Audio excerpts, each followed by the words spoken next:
Hello বন্ধুরা, আমাদের ভারতবর্ষ যেমন সুন্দর তেমনই সুবিশাল। ভারতবর্ষের এই সুন্দরতার মধ্যে লুকিয়ে আছে এমন একটি জায়গা যেগুলিকে নরক বললেও কিছু কম বলা হবে না। আজ আমরা আলোচনা করব এমন একটি জায়গাকে নিয়ে। তো চলুন ভিডিওটিকে শুরু করা যাক। চ্যানেলে নতুন হয়ে থাকলে অবশ্যই চ্যানেলটিকে সাবস্ক্রাইব করার অনুরোধ রইল। রাজস্থান তার মরুভূমি এবং দুর্গের জন্য পরিচিত এবং পর্যটন কেন্দ্র তো বটেই। রাজস্থানের প্রতিটি দুর্গ এবং প্রাসাদে রয়েছে ইতিহাসের ছোঁয়া।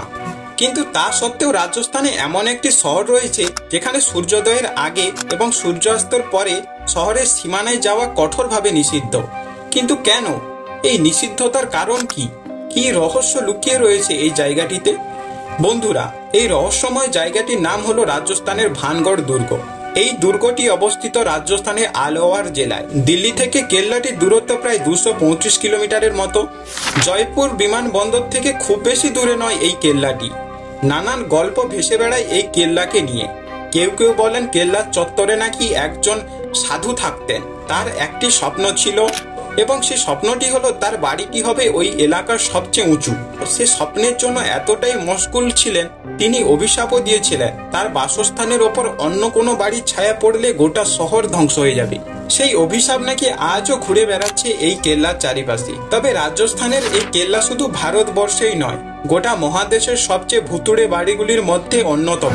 এই কেল্লায় ঘুরতে এসে অস্বাভাবিকতার অনুভব করেছেন বহু পর্যটকদের মতে প্রাসাদের ভেতরে পা দিতেই নাকি একটি অদ্ভুত অনুভূতি চেপে ধরেছিল তাদের, যা নাকি ভাষায় বলা অসম্ভব। এখানকার স্থানীয়রা রাতের অন্ধকারে ভয় পায় এই কেল্লার পাশ দিয়ে হেঁটে যেতে। এখানকার স্থানীয়দের মধ্যে একবার নাকি 3 বন্ধু খুব সাহস করে ওই প্রাসাদের মধ্যে রাত কাটানোর সিদ্ধান্ত নিয়েছিলেন।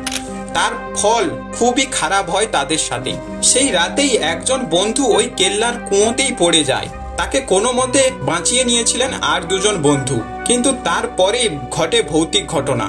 জখম হওয়া বন্ধুটিকে হাসপাতাল নিয়ে যাওয়ার পথে আশ্চর্য এক দুর্ঘটনায় মারা যান 3 জনে।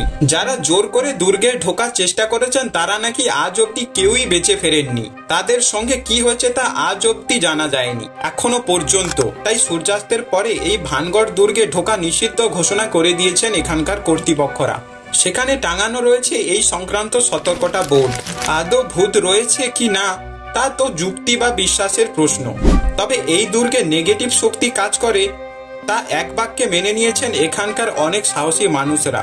এখানকার লোকেরা বলেছেন দুর্গটিতে অস্বাভাবিক ঘটনা প্রায় ঘটে, যেমন অদৃশ্য আওয়াজ, আলোর ঝলকানি এবং অদ্ভুত আকারের দেখা। এই সমস্ত ভৌতিক গল্পগুলি স্থানীয় লোকেদের মধ্যে ব্যাপকভাবে প্রচলিত এবং পর্যটকদের মধ্যে বিশেষ আগ্রহের বিষয়। যদিও কিছু মানুষ এই গল্পগুলিকে মিথ্যা বলে মনে করেন, আবার অনেকে এই দুর্গের স্বাভাবিক পরিবেশকে বিশ্বাসও করেন। বন্ধুরা, এই কেল্লাটিকে নিয়ে আপনাদের কি মতবাদ তা অবশ্যই কমেন্ট সেকশনে জানাবেন। আজকের ভিডিওটি এতটুকুই। দেখা হচ্ছে নতুন কোনো ভিডিও নিয়ে। চ্যানেলে নতুন হয়ে থাকলে অবশ্যই মনে করে চ্যানেলটিকে সাবস্ক্রাইব করে দেবেন। দেখা হচ্ছে নতুন কোনো ভিডিও নিয়ে। ততক্ষণের জন্য বাই বন্ধুরা।